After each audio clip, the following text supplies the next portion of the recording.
अरे सुनती हो, हमारा बर्गर तो बहुत अच्छा बिकता है। गांव में दूर दूर तक कोई इसे बनाने का तरीका नहीं जानता। हाँ, आप बिल्कुल सही कह रहे हैं। इस वजह से हमारी दुकानदारी बढ़िया चल रही है।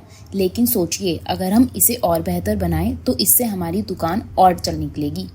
हाँ, लेकिन अगर बर्गर बेहतर बनाएंगे तो लागत भी बढ़ जाएगी और इससे हमें कम फायदा होगा। सही कह रहे हैं, पर मैं कोई तरकीब लगाती हूँ जिससे बर्गर भी अच्छा बन जाए और लागत भी कम हो। अगले दिन माया ने दुकान संभाली। उस दिन दुकान पर बर्गर खाने वालों की भारी भीड़ लगी थी। तभी वहाँ मनोज नाम का एक आदमी आया। अरे अरे भाभी जी, आप दुकान पर हैं? भाई साहब कहाँ हैं? अरे सुरेश जी की तबीयत थोड़ी खराब है, इसलिए मैं आई हूँ। अच्छा, आज तो बर्गर खूब बिकेगा क्योंकि आप बना रही हैं। क्यों नहीं, आज का बर्गर सबको जरूर पसंद आएगा। उस दिन माया ने खूब बर्गर बना बना के बेचे, जिससे उनकी आमदनी बहुत अच्छी हुई। और घर पहुंचने पर सुरेश ने पूछा, अरे माया, आज तो दुकान खूब चली होगी ना?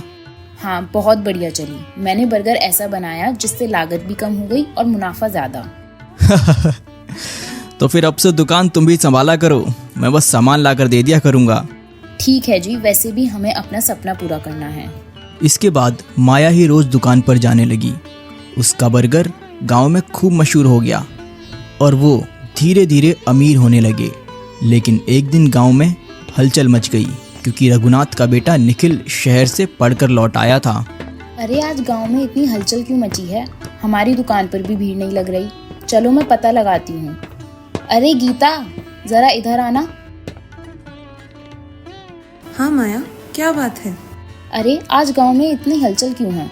क्या कोई बड़ा अफसर आया है? अवसर नहीं, रघुनाथ का बेटा शहर से पढ़कर लौटा है, इसलिए सब उसे देखने गए हैं। ओह, ये तो अच्छी बात है। इससे हमारे गांव का नाम भी रोशन होगा।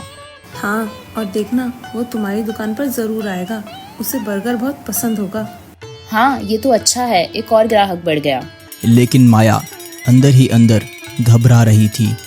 अगर निखिल मेरी दुकान पर आया और उसे पता चल गया कि मैं कैसे बर्गर बनाती हूँ तो मेरी पोल खुल जाएगी।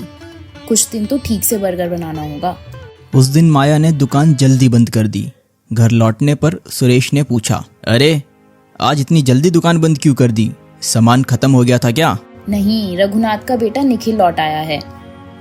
वो अगर मेरा बर्गर खाएगा तो उसे सच पता चल जाएगा। हाँ, ये तो दिक्कत हो सकती है, पर चिंता मत करो, कुछ दिन की ही तो बात है। कुछ दिन बाद निखिल सच में माया की दुकान पर आया।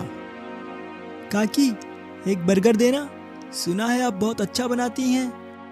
हाँ बेटा, अभी देती हूँ। माया ने निखिल को बर्गर दिया। उसने खाया और तारीफ की। लेकिन एक दिन निखिल ने देखा कि उसका बर्गर और दूसरे ग्राहकों का बर्गर अलग है। काकी, ऐसा क्यों लग रहा है कि मेरा बर्गर सबसे अच्छा है और दूसरों का नहीं? अरे बेटा, सबके लिए एक जैसा बनता है, तुम्हें भ्रम हो रहा होगा। निखिल को शक हुआ। एक दिन वह भेष बदलकर माया की दुकान पर आया। उसने साधारण ग्राहक बनकर बर्गर खाया और माया से पूछा, काकी, इस बर्गर में सिर्फ हरी चटनी और प्याज की फिलिंग है, इसमें पनीर और चीज तो आपने डाला ही नहीं। अरे ऐसा ही बर्गर होता है। नहीं काकी, आप गांव वालों को बेवकूफ बना रही हैं। मैं तो वही निखिल हूँ जो रोज बर्गर खाता है। आपकी सच्चाई सबके सामने आनी चाहिए। सबको पता चलना चाहिए कि आप उन लोगों को बेवकूफ बना के पैसे ले रही हैं और बदले में उन्हें घटिया सा बर्गर बेच रही हैं। बेटा, मुझसे गलती हो गई, आगे से ऐसा नहीं करूँगी। ठीक है, इस बार तो मैं आपको छोड़ देता हूँ, लेकिन अगली बार से ऐसा हुआ तो मैं आपको माफ नहीं करूँगा।